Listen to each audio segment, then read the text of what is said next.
Iqembu elibusayo liphinde lagcizelela ukuthi wonke amalungu alo anindeka embikweni wokuqhwagwa kwamandla ombuso azobhekana nenyathelo zokuqondisa igwegwe ngaphakathi yeqenjini. Those of our cadres who have been mentioned or implicated by the Commission on State Capture should immediately report to our Integrity Commission. Umengameli waze wahlinzeka iPhalamende ngeinyathelo zokulandela kwezincomo zalekhomishana ngomgqibelo ebusuku. Kepha ngemva kwenkulumo yakhe lapho edalule khona izinyathelo zokuqeda inkohlakalo nokuqhwagwa kwamandla ombuso, Amaqembu aphikisayo athi umlomo yishoba lokuyiphungela.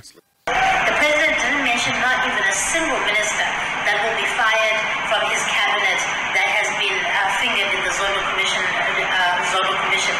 We have a captured media who are in full swing analyzing this foolish address, and they're going to continue doing so for the next few days in an attempt to divert attention from those slandering remarks about Ramaphosa that were made by his predecessors. We just do hope that even Parliament and the executive will see the need to beef up the capacity of our prosecuting authorities. President Ramaphosa did not announce any practical steps which he will take to ensure that the recommendations of the Zondo Commission be implemented in practice.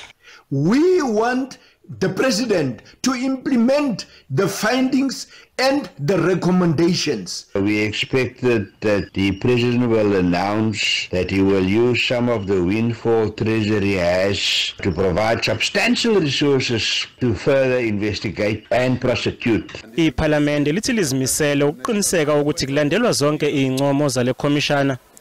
Parliament will begin a process of scrutinizing the details of the plan as well as overseeing, through its oversight instruments, its implementation. Amaqembu ombusazwe athi sekusezandleni zePhalamende ukuqiniseka ukuthi ubuholi bezwe busebenza ngendlela efanele.